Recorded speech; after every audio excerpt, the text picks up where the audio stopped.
Ah, Emily, you've asked if I've ever been truly afraid. Let me take you back, all the way to the year 1953, when I was just a boy of 10 years old. The house where I grew up was no ordinary house. Its wooden floors complained under every step. The wallpaper curled at the edges, as though the walls themselves were tired of holding secrets, and the staircase moaned with a voice all its own. On quiet nights, when even the crickets hushed, the house whispered in groans and sighs. The cellar door stood at the end of the hallway, locked tight, a place we were never allowed to enter, and yet it pulled at my imagination like a magnet pulling metal. Sometimes, late at night, as I lay in bed staring at the ceiling, I would hear faint sounds rising up from below, scratching, slow and patient. Other nights, it was like the dripping of water. And sometimes on the worst nights, it was like whispers. I never told anyone at first.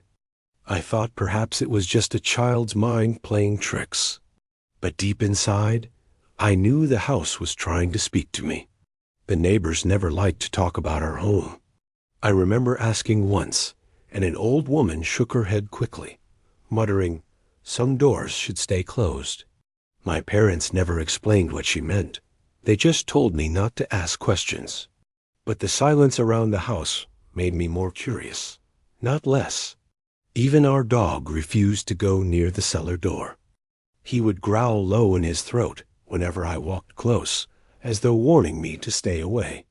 Now, Emily, when you're young, curiosity is like fire. It warms you, but if you hold it too long, it burns. That fire burned in me every time I walked down that hall, every time I stared at that locked door. Even before I was old enough to understand fear, I knew one day the house would demand something of me. And when it did, I would not be ready. Have you ever lived in a house that felt strange, like it kept secrets from you? Share your story in the comments below. It happened on a night of storms, one of those nights when the world outside feels as restless as the world inside. Rain hammered against the roof, thunder shook the windows, and the old trees outside bent under the weight of the wind. In my room, the oil lamp flickered, throwing long twisted shadows across the walls. I should have been asleep, but my eyes were wide open. My heart beat harder than the storm itself. That was when I heard it. A knocking. Slow at first, as though someone were politely asking to come in, but the sound came from beneath the floorboards. It grew faster, heavier, until it sounded desperate, like someone begging to be let out. My throat went dry. My hands shook. I sat frozen on the bed, listening. I should have stayed there, but something stronger than fear pulled me from my room. Barefoot, I crept down the hall. Every step I took, the old house groaned louder, as if it knew I was breaking some unspoken rule. When the lightning flashed, I saw the shadow of the banister stretch across the wall. But for a heartbeat, I swore I saw another shadow at the bottom of the stairs, something crouched, waiting. When I reached the cellar door, the sound was clearer. Scratching now, sharp and hurried, like fingernails dragging on wood. My ear leaned against the door. I thought I heard crying soft, broken sobs. My lips parted, and in a whisper I asked, "Hello?" The sound stopped. Dead silence. Not the storm. Not the house. Nothing. The silence pressed against my ears so hard it hurt. And then, out of that silence, came a whisper so faint, I can still hear it today. "Come down." I stumbled back, my breath short and jagged. I ran to my parents' room. My father grew angry, told me it was just the storm, nothing more. But my mother's face turned pale, her eyes heavy with something she wouldn't say. She pressed her lips tight and turned away. That silence was worse than any answer she could have given. The knocking came back again in the nights that followed. Sometimes it wasn't knocking at all. Sometimes it was laughter. Sometimes it was the dragging of chains. And every time I lay in bed trembling, wondering who or what was calling me from behind that locked door. Have you ever heard a sound you couldn't explain? One that stayed with you long after?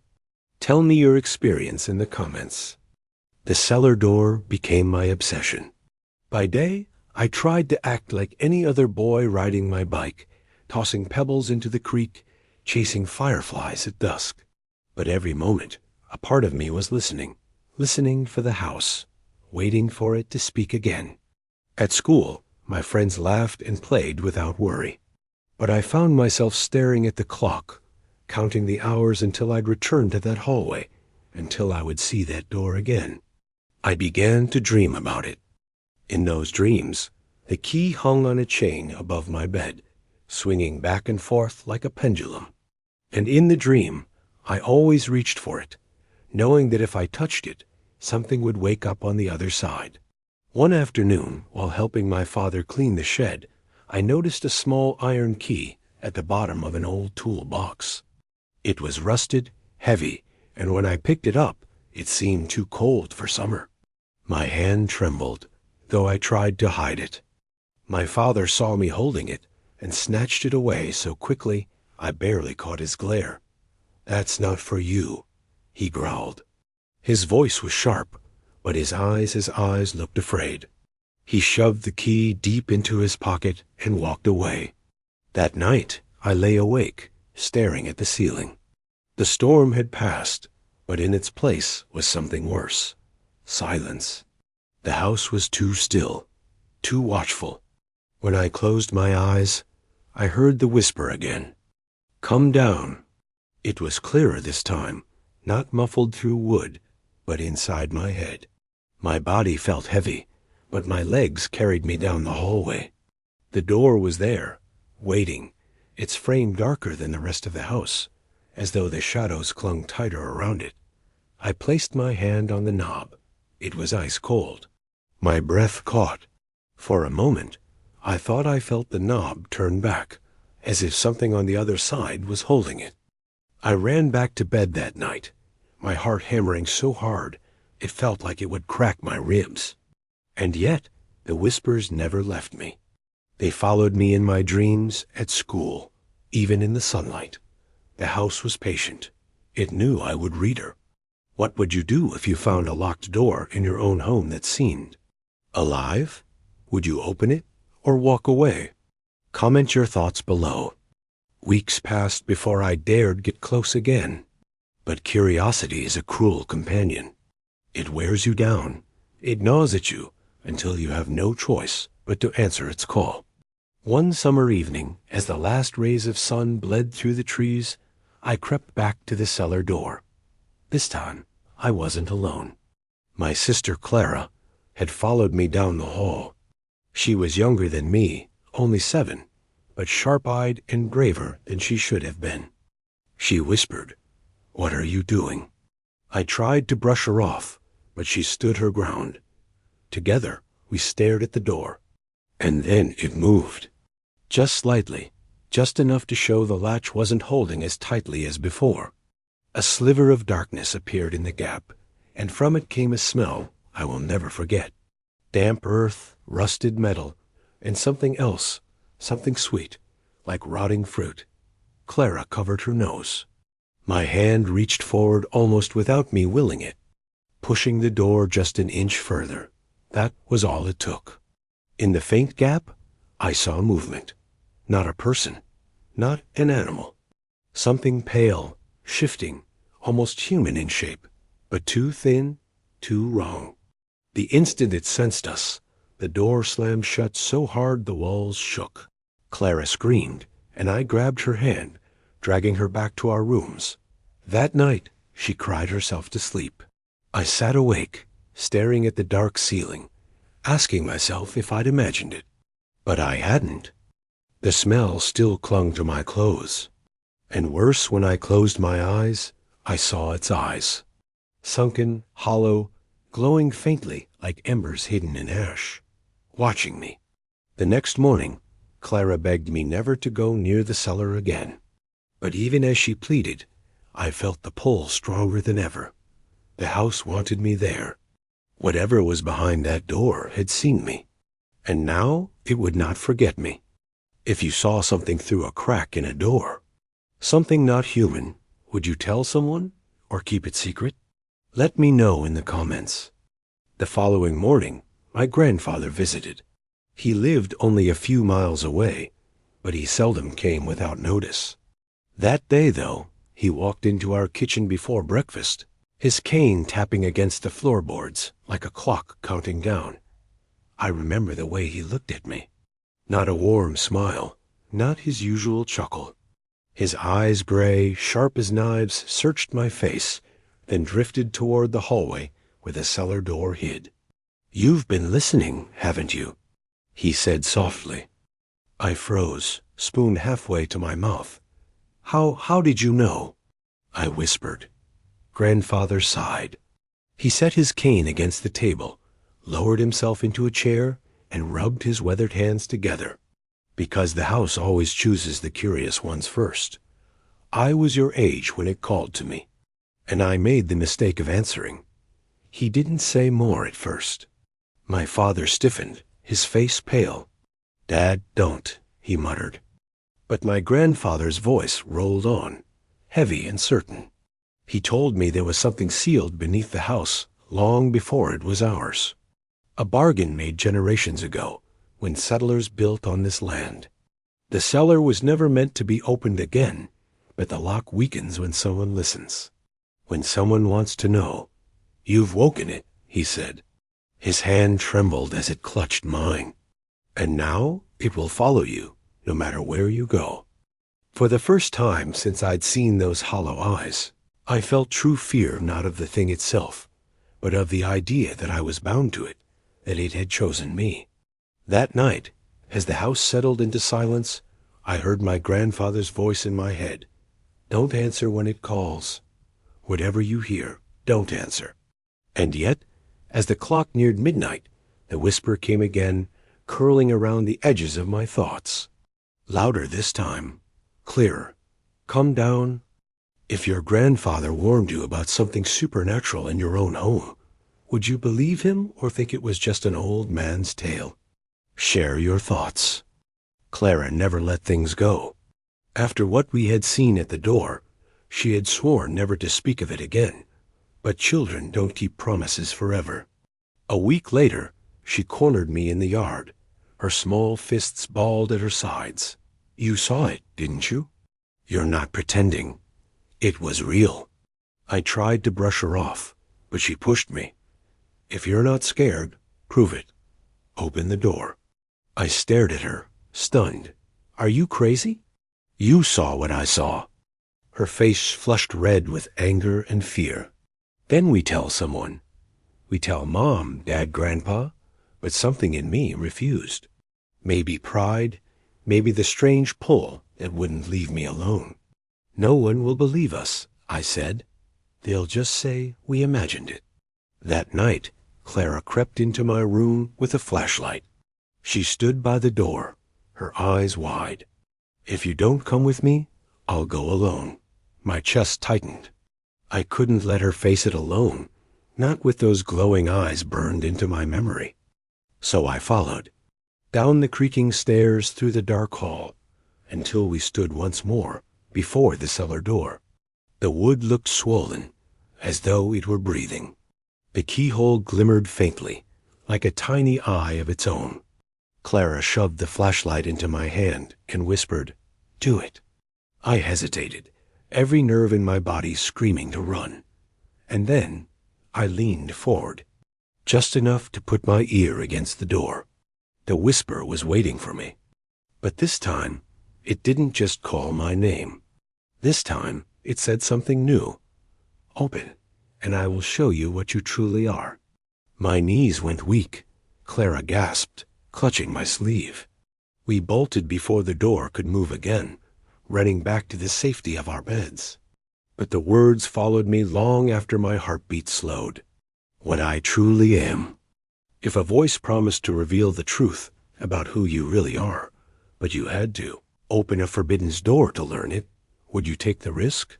Yes or no? Sleep became dangerous after that night. My mind was no longer my own. I tossed, I turned, But every time I drifted into slumber, the same dream clawed its way back. The cellar door, standing in the middle of an empty, endless field. No house, no trees, just a flat horizon stretching into black. The door would creak open, slower than any sound should move, until a sliver of red light burned through. And from inside, something crawled out, not a shape, not a body, just a shadow with eyes. Eyes that gleamed the same way they had through the keyhole. The first time I woke screaming, Clara shook me, terrified. But the second time, the third, the fourth, it was like the dream followed me, like the house whispered it into my brain. One night, desperate to escape, I climbed the stairs to the attic, flashlight in hand. The air was thick with dust and moth wings, old trunks stacked like coffins, floorboards groaning beneath each step. I thought maybe, just maybe, if I hid in the highest part of the house, I'd be safe. But the attic had its own secrets. In the corner, beneath a rotting tarp, I found a chest. Not the polished kind, not one meant for keepsakes, but a crude wooden box, nailed shut, the wood scorched black at the edges. Something had tried to burn it long ago, but not enough to destroy it. I knelt, heart pounding. The air grew heavier, the dust swirling in spirals like tiny storms. And then, faintly, I heard it knocking, not from the cellar. From inside the chest, my flashlight flickered. I stumbled back, and in that brief second of darkness, the knocking turned to scratching, furious, desperate scratching. When the light blinked back on, I saw the nails on the chest had shifted, as though something inside was pushing them loose. I ran before the lid could break open, but the sound followed me down the stairs, a muffled voice trying to crawl free. That night, I realized, the cellar wasn't the only secret in the house. If you discovered a locked, burnt chest in your attic and heard something scratching inside, would you dare to open it or leave it forever sealed? Comment your answer. It was Clara who noticed it first. She had been staring out her window, restless, when she saw movement in the yard. Not the swing swaying in the breeze, not the branches shivering in the night, but something darker. A figure, standing still beneath the oak tree. She came running into my room, pale as the moonlight behind her. "It's watching us," she whispered. I followed her back, pressed my forehead to the glass. At first, I saw nothing, just the yard bathed in silver light. But then it shifted. A silhouette, tall and wrong, darker than shadow, standing so still it might have been carved from stone. The longer I stared, the more I realized it wasn't standing in the yard. It was standing on it, barely touching the grass, like its feet floated an inch above the earth. We ducked down, trembling. But children are always curious, aren't they? Minutes later, we peeked again. And that was the moment that froze my blood. It had moved closer, not by walking, not by steps, just closer, as though every time we blinked, it cut the distance in half. When it was nearly at the porch, Clara cried out, slammed the curtains shut, and begged me to stay awake until morning. I held her hand, whispering lies about how everything would be fine, how shadows couldn't hurt us. But deep inside, I knew the truth. Because when I closed my eyes, I saw its face or lack of one. Just two burning hollows where eyes should have been. The same eyes we had seen in the cellar keyhole. That night, I didn't sleep. And for the first time in my life, I began to wonder if the house had ever truly been ours. Or if we had belonged to it all along. If you saw a faceless figure outside your window that moved closer every time you blinked, what would you do? Stay frozen, run, or confront it? Let us know. By this point, Clara and I could no longer ignore what was happening. Every shadow in that house felt alive. Every whisper in the night pulled us closer to madness. But nothing prepared us for the truth we were about to hear. It was late, close to midnight, when Grandfather called us into the living room. He sat in his old chair, the firelight flickering across his tired face. His hands shook as he poured himself a glass of whiskey, but he didn't drink it. He just stared at the liquid, like it carried all the answers he had avoided for years. "I suppose it's time you knew," he muttered, voice low, rough, as though the words themselves had weight. "This house was never just a home. It was a prison. A prison for something that should never have been let loose." Clara's hand tightened around mine. I leaned forward, trying to catch every word. "Grandfather told us about the war, not the kind you read in history books, but the war inside this very house. Long before we were born, before even our parents, he had been a boy here too. And like us, he had once dared to peek into the cellar. What he saw that night had followed him his entire life. Shadows that didn't belong, whispers that called his name, dreams that bled into waking hours.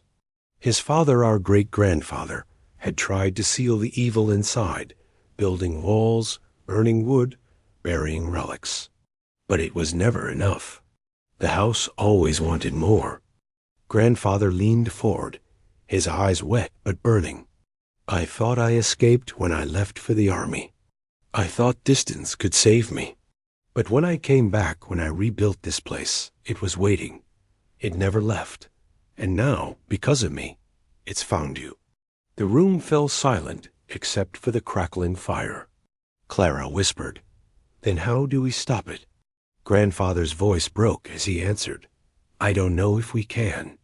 If you learned your own grandfather had been haunted by the same darkness since childhood, would you run from the house forever or stay to fight it? Comment your choice."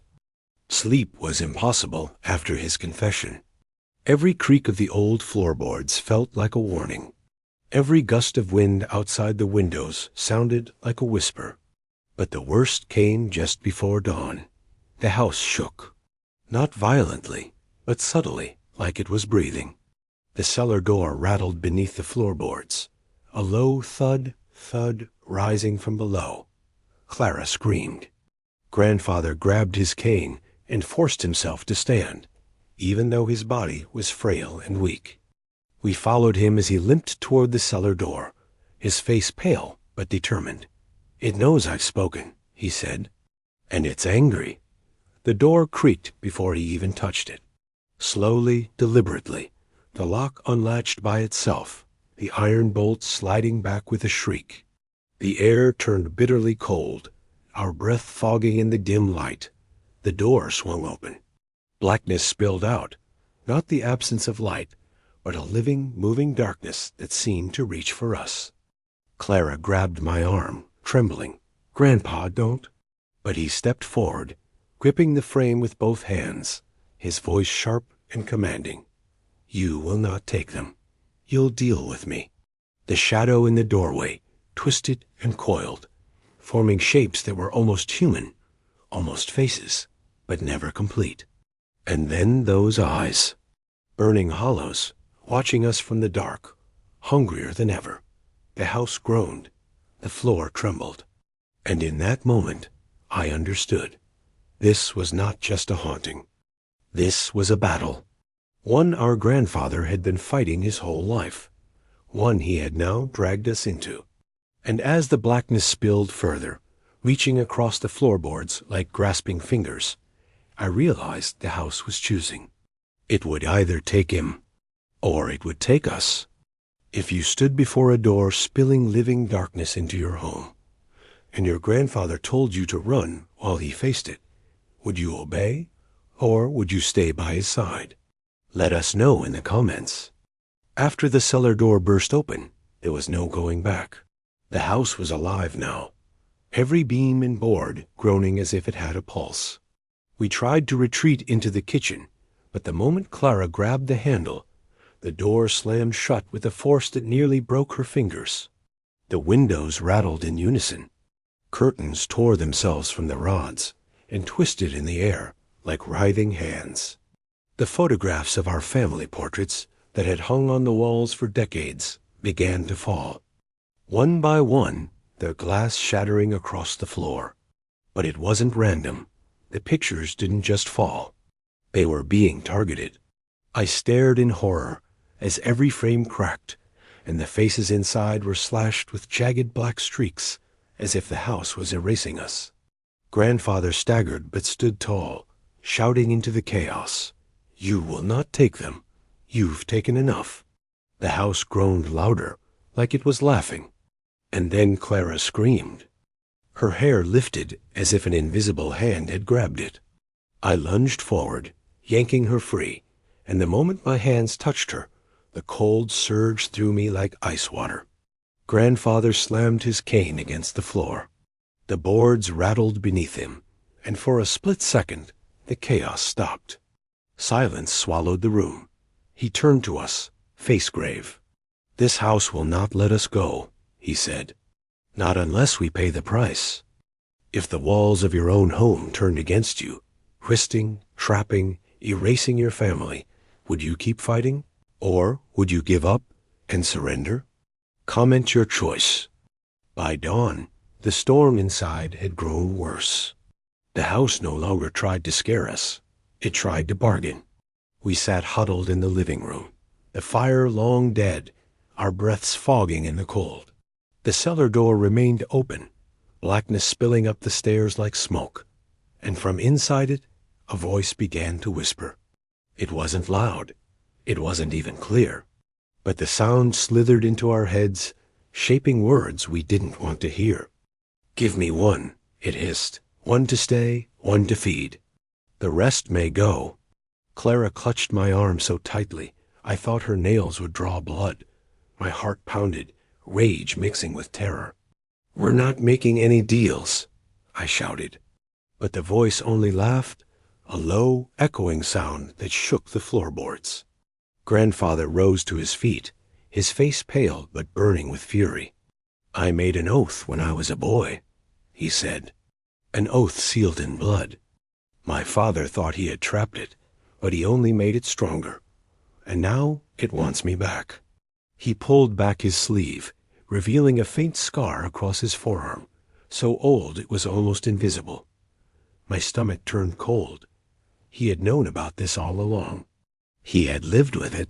He had kept it from us. Clara cried out, "No, Grandpa, you can't. You'll die." Grandfather's eyes softened as he looked at us. "If one life ends this curse, then mine is worth the price. You two must live. The house cannot win." The air thickened, the shadows swirling faster, responding to his words like a predator sensing blood. I realized then, this wasn't just about survival. It was about sacrifice, and it would demand it soon. If the only way to save your family was for one person to stay behind forever, would you make that sacrifice, or try to escape together? Tell us what you would do.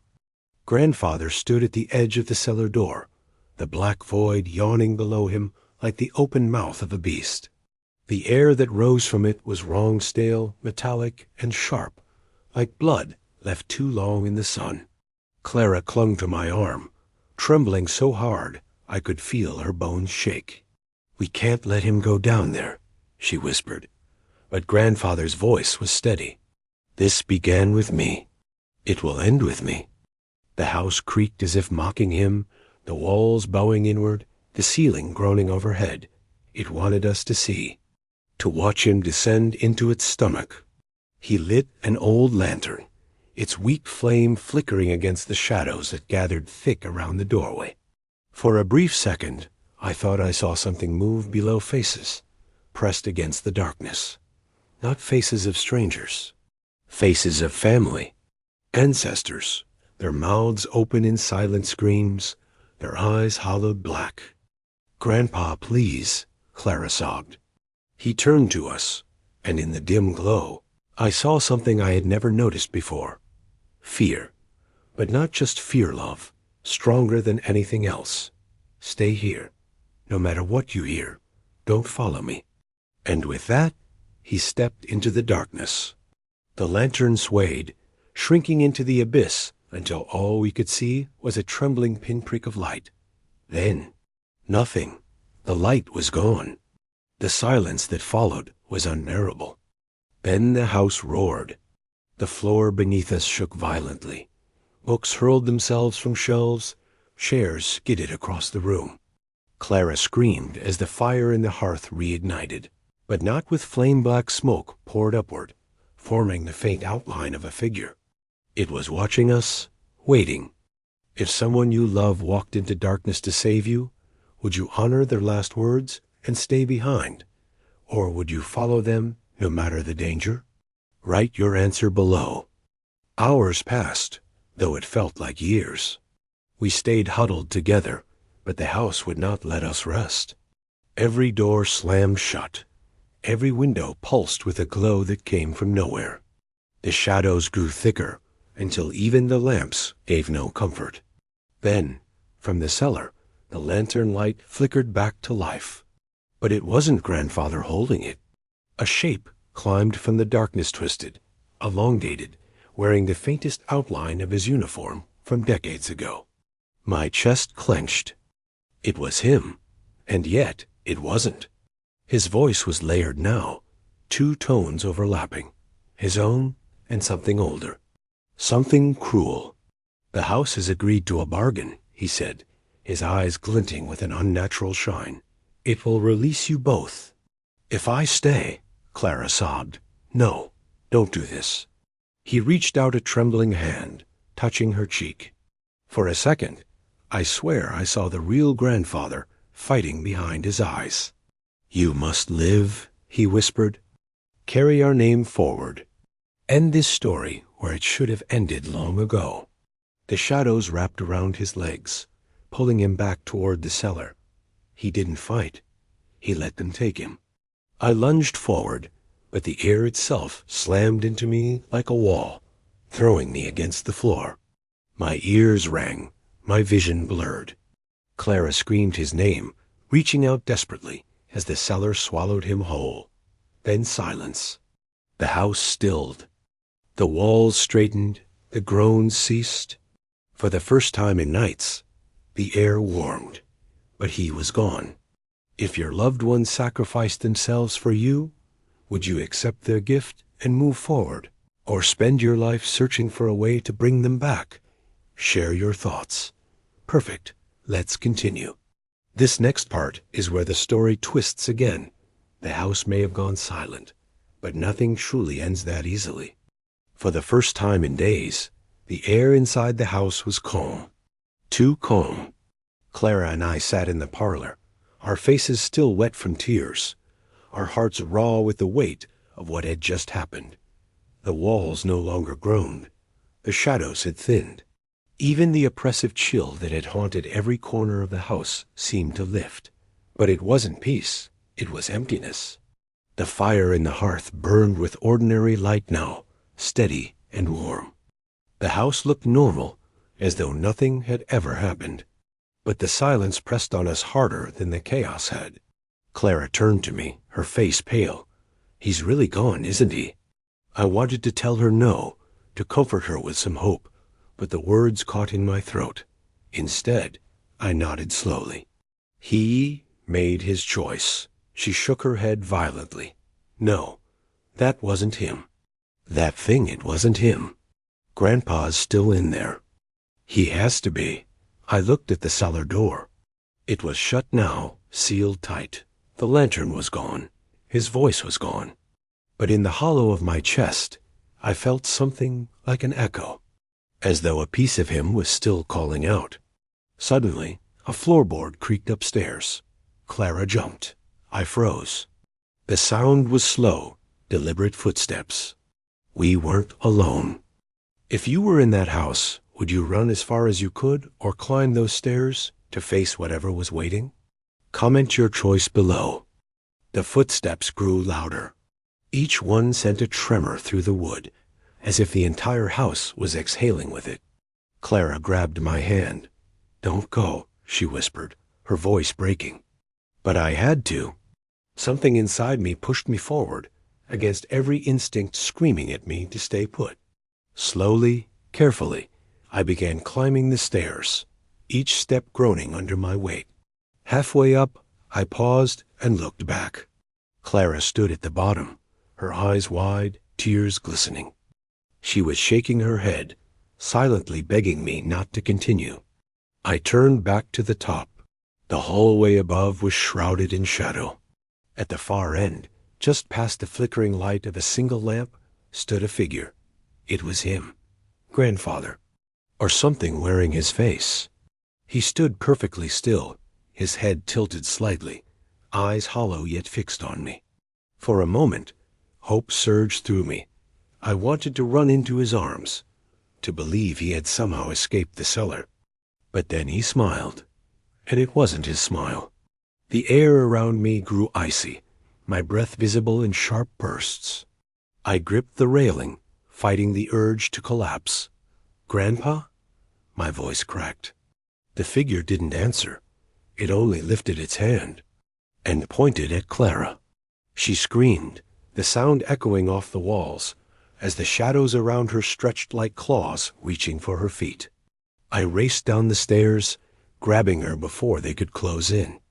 The floor buckled beneath us, the house alive again, furious that we had survived. We ran. The front door loomed ahead.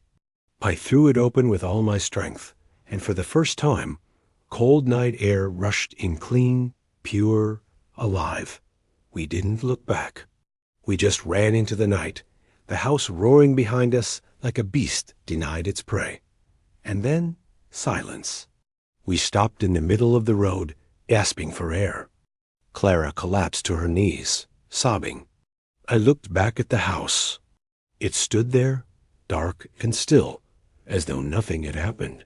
But in the upstairs window, just barely visible in the moonlight, was a silhouette, watching. Grandfather's silhouette. If you escaped a house like that, would you ever return to uncover the truth, or leave forever and never look back? Let us know in the comments. For 2 weeks, Clara and I stayed at my sister's farmhouse on the other side of town. Days passed in a blur. We barely spoke of what had happened.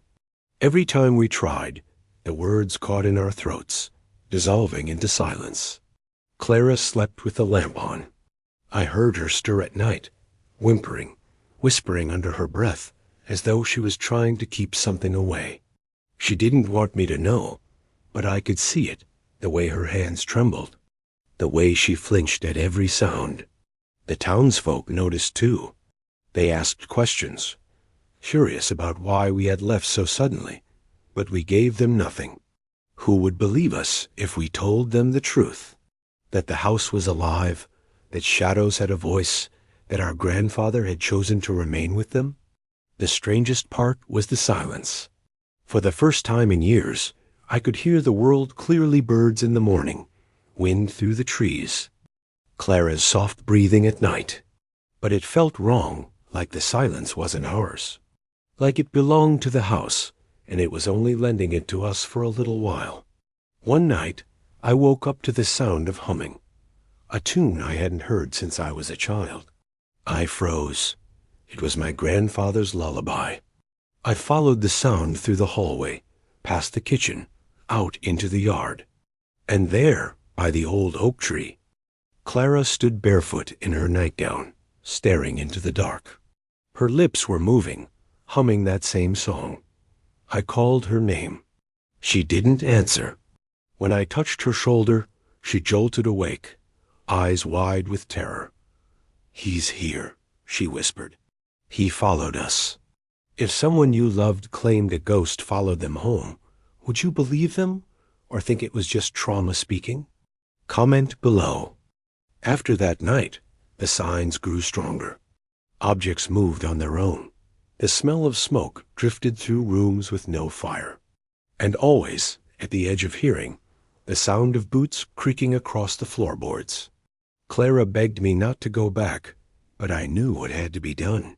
If the house held him, if it had bound him somehow, then that was where we had to go. We returned at dusk, lanterns in hand, hearts pounding. The house loomed over us, silent, patient, as though it had been waiting. The front door opened with a single push, no resistance this time. Inside, the air was heavy, still, but not hostile, almost welcoming.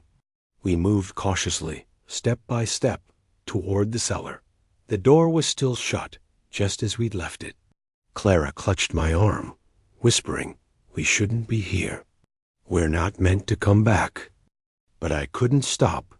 Not now. I reached for the handle. My fingers trembled as I pulled. The cellar door creaked open. The lantern's light barely touched the stairs leading down into blackness. And then we heard it. Breathing. Slow, steady, human breathing. "Grandpa?" My voice cracked as I called into the dark. For a long moment, nothing. Then, from the shadows below, a voice answered. "I told you not to return." If you heard that voice in the dark, would you go down or run while you still had the chance? Tell us what you'd do. Perfect, let's step deeper into the cellar. Things are going to get darker, heavier, and far more haunting now. The sound of that voice's voice froze me in place. Clara gripped my sleeve so tightly, her nails dug through the fabric. "It's not him," she hissed. "It can't be him." But my heart refused to listen. Every part of me screamed to run, but my soul longed to believe that my grandfather was down there, waiting. Lantern held high, I placed one foot on the first step. The wood groaned. The air grew colder with every breath I took, the kind of cold that seeped into bone. Clara whispered prayers under her breath, but she followed me anyway, because despite her fear, she wouldn't leave me alone. Halfway down, the lantern flickered. Shadows stretched unnaturally, curling against the walls like black vines. And beneath the sound of our breathing, another noise rose, a faint, rhythmic thump-thump, thump-thump. A heartbeat. Go? By the time we reached the bottom, the lantern's glow barely illuminated the cellar. Default T, the room was different than before. The crates and tools were gone. Instead, carved into the dirt floor, was a circle of ash and bone. In the center of that circle stood him. Grandfather, or at least something wearing his face. His eyes glowed faintly, like embers buried in ash, and his skin seemed stretched, as though something inside pressed against it, trying to break free. "You shouldn't have come back, Ixt," he said again, his voice low and trembling not with fear, but with power. Clara clung to me. "That's not him. Please, don't believe it. I wanted to. God, I wanted to." But then he said my name, my childhood nickname, the one only he ever used. And my heart broke all over again. If someone you loved, someone long gone, stood before you, but looked wrong, would you trust your eyes or your instincts? Comment below. We stood at the edge of the circle, lantern light shaking in my hand. Grandfather's figure never moved closer, never crossed the ashen boundary, as though the markings bound him. "Why are you here?" I asked, my voice cracking with desperation. His smile was faint, almost human. "Because I chose this. Because they offered me a way to protect you. Protect us? By trapping yourself here?" Clara's voice trembled with rage. "Don't listen. This isn't him. It's the house speaking through him." But then he raised his hand, and the lantern flame steadied. The shadows pulled back just enough for me to see the sorrow in his eyes. It was him. At least part of him. "I made a bargain," he whispered, "long ago, when you were children. They promised to keep you safe, but at a price. Someone had to remain. Someone had to keep them fed." The circle beneath him pulsed faintly, as though alive. I realized the truth. The house had never been haunted. It had been fed, bound, kept alive by his sacrifice. And now, with us here, it was hungry again. "You must leave," he said, "before it decides you're old enough to take my place." Clara gasped, tears streaming down her face. "We can't leave you here." "We can't." But even as she spoke, the walls groaned. The earth trembled. From the shadows, shapes began to move, thin, elongated, faceless figures, stretching toward the circle, clawing, whispering. The house wasn't offering us a choice. If you were faced with this choice, Leave someone you love behind to save yourself, or stay and be consumed? What would you do? Share your thoughts below. Perfect. We are entering the climax of the story, the final 2 hours where horror and emotions are at their peak. Here's the continuation. The moment the grandfather's words echoed through the decaying hall, the house seemed to wake. The wooden beams groaned as if something ancient shifted beneath them. Dust rained from the ceiling, and the wallpaper peeled in strips, as though unseen hands were clawing from within the walls. Emily and David clung to each other, their hearts racing. The air was no longer just cold, it bit at their skin, like winter itself had taken root inside. Every portrait on the walls shuddered, their painted eyes suddenly alive, staring, accusing, whispering. The grandfather's spirit, once warm in its sorrow, was pulled back into the shadows. His voice broke into fragments. Don't. Trust the house. Run while. Then silence. A loud slam echoed as the front door locked itself. Windows sealed shut with invisible force, glass fogging with streaks of blood-red condensation. The siblings realized they were trapped inside. If you were locked in a haunted house with no way out, would you fight or hide? Comment below with what you'd do. Darkness seeped into the corners of the hall. Not ordinary shadows, but moving forms that writhed like smoke, crawling toward Emily and David. They grabbed a fallen lantern, its flicker casting trembling light, but the shadows only seemed to feast on it, growing larger with each step. David shouted, swinging the lantern, his voice cracking with fear. "Back! Stay away!" But his words fell flat in the suffocating silence. A deep growl answered him from somewhere beyond the walls, like the whole house was breathing. Emily felt something icy wrap around her ankle. She looked down, nothing was there, but the pressure tightened. She screamed, kicking, falling back into her brother's arms. He pulled her close, and for the first time, she saw terror break his usual calm. The siblings stumbled into what looked like the grandfather's old study. Books lay scattered, pages torn by invisible claws. On the desk, a journal lay open, its ink still wet, though it hadn't been touched in decades. The words scrawled across the page seemed to write themselves as they watched. "The house demands another. Blood must seal the bargain." Emily whispered, trembling. "It wants us." Would you dare read a cursed journal in a haunted house? Or would you run? Tell me in the comments. Great. Let's move deeper into the nightmare. The curse is revealing its true face. Here's the continuation. Emily held the journal close, though her hands shook so badly the pages rattled. Her eyes darted over the words that appeared as if an unseen hand was writing them in real time. David tried to pull it away, but she whispered, "No, we need to know." The ink formed into sentences that told of a night in 1912, when their grandfather's grandfather had stumbled upon the very same house. Desperate and poor, he had struck a deal with the spirit that resided within. Protection for his family in exchange for the souls of descendants who dared to uncover the truth. The house had grown fat on the sorrow of each generation, binding itself tighter with every lost soul. David slammed the journal shut, his voice trembling with rage. "So we're supposed to pay for a mistake 100 years old?" The house groaned in answer, the lights flickering violently. Then, through the cracked window, Emily spotted something. A lantern swaying just beyond the trees, just like the one she had seen in the woods as a child. Her eyes widened. "The lantern. It's calling us again." David shook his head. "That's a trap, Emily. It's always been a trap."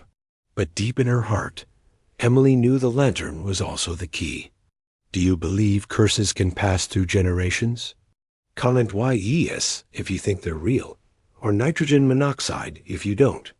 The siblings forced the study door open, the wood splintering as though the house tried to hold them inside.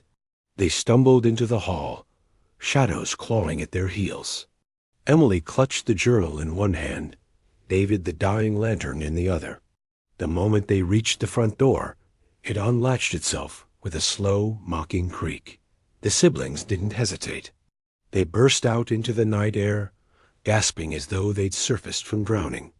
The woods were waiting, silent, watchful, and there, glowing faintly, was the lantern swaying on an old, gnarled branch. Emily stepped forward, but David grabbed her arm. "Think, Emily. That thing dragged us here in the first place." She turned to him, tears shining in her eyes. "Grandfather wasn't warning us to run from it. He was warning us to face it. The lantern's the only way we end this." As she spoke, the forest floor trembled, roots rising like skeletal hands. The lantern grew brighter, pulsing as though alive. Emily and David realized the truth. The lantern was no ordinary light. It was the soul of their grandfather, bound to protect them, but only if they proved themselves worthy. The siblings reached for it together, their hands trembling. The moment their fingers touched the lantern's cold iron, a scream tore through the woods, the house itself howling in fury. The test had begun. If you had to face a family curse to free your loved ones, would you be brave enough? Share your thoughts below. Perfect. Let's bring this grandfather horror story to its full 6-hour completion. Below is the continuation from chapter 25 onward, wrapping the tale with terror, sacrifice, and legacy. The moment Emily and David grasped the lantern, the world around them shifted. The woods dissolved into ash, the ground splitting open beneath their feet. They fell, screaming, not into darkness, but into blinding white light. When they landed, they were no longer in the woods, but in a twisted mirror of their family's old home. The walls bled shadows, and every clock ticked backward. Portraits of their ancestors lined the halls, each face contorted in silent agony. The lantern glowed in Emily's hands, and with each step forward, it revealed fragments of memory, their great-grandfather kneeling in desperation, whispering into the void. Their grandfather as a young man, shivering at the sight of the same cursed woods. Their own childhood selves, laughing at fireflies, unaware of the danger watching them. David clutched Emily's arm. "It's showing us everything, the mistakes, the warnings we never listened to." The lantern pulsed brighter, and a voice, their grandfather's voice, echoed through the house of memories. "You must endure what I could not. You must choose what I never had the courage to face. Would you dare walk through your family's darkest memories? Or would you turn away? Comment below." They entered a room that felt heavier than the rest, the air thick with grief. It was their grandfather's study, only here it was cracked and broken, books fluttering like wings of dead birds. In the center sat their grandfather, alive but younger, his face buried in his hands. He looked up at them, his eyes hollow. "I tried to break it," he whispered, "but the house never let me go. It clung to me until my last breath." Emily reached out, tears streaming down her face. "Grandpa, we're here. Tell us how to stop it." But instead of answering, the younger grandfather's figure dissolved, replaced by a monstrous shadow that wore his shape but grew taller, wider, its mouth splitting into a grin that stretched ear to ear. The lantern shook violently in Emily's hands. David pulled her back. "That's not him anymore. It's the house feeding on him." The creature lunged, the floor cracking beneath its steps. The siblings ran, the lantern flickering desperately to keep the nightmare at bay. Have you ever seen someone you love struggle with something that seemed bigger than them? Share your story in the comments. Panting, Emily and David reached a long hall lined with mirrors. Each mirror showed a version of themselves, one where they never entered the woods, one where they ignored the lantern, one where they lived ordinary lives untouched by the curse. A voice whispered from the mirrors, "Choose. Sacrifice one life to save the line, or both of you remain, and the curse continues forever." David clenched his fists, his jaw tight. "It wants one of us. That's the bargain." Emily sobbed, holding the lantern tight. No, there has to be another way. Grandpa wouldn't have let us here if the only answer was death. The mirrors cracked, shadows pouring from them like liquid night. The siblings pressed back to back, the lantern blazing brighter. For the first time, David looked at his sister with raw fear. Emily, if it comes down to it, I'll stay. You run. You live. Emily shook her head violently. No, we're ending this together. If you had to sacrifice yourself to save your family, would you?